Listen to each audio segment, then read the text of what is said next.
جی شیخ ایک سوال ہے کہ کسی جی کا کہ ایک جی مسجد ہے، مسجد کے جو آنگن جو ہوتا ہے، مطلب جی مسجد کا جو قبلہ جو ہوتا ہے بالکل وہاں پہ، بالکل وہ حصے پہ نہیں، اور جو مسجد کے اندر دروازہ ہے، قبلے کے بالکل اپوزٹ سائڈ میں، بالکل اس کے سامنے کے حصے میں دروازہ ہے. جب جی دروازے میں داخل ہوں گے تو آنگن ہے، آنگن کے بعد پھر اصل مسجد جہاں پر نماز ہوتی ہے وہ حصہ شروع ہو رہا ہے. یہ آنگن میں جو ہے نا بالکل ایک معنی مسجد کا سب سے پچھلے حصے میں دو قبریں ہیں.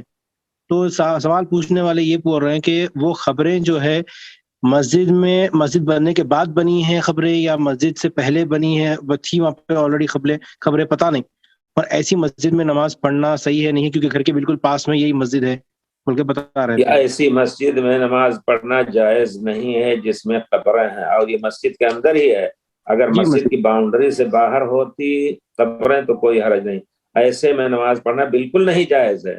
اور اگر اس کی اصلاح کرنا چاہیں تو مسئلہ یہ ہے کہ اگر قبریں پہلے تھیں تو مسجد کو دوسری جگہ اٹھا کر دیا جائے، اور اگر مسجد پہلے بنی ہے بعد میں قبریں اس میں بنائی گئی ہیں یا دفن کیے گئے ہیں تو ان کو اکھاڑ کر کے دوسری جگہ مسجد کو ان سے پاک کر دیا جائے اور دوسری جگہ ان کو دفن کر دیا جائے. لیکن قبروں کے ہوتے ہوئے اس مسجد میں صلاۃ جائز نہیں ہے. یہ علماء سلف کا فتویٰ ہے. بارک اللہ فیکم.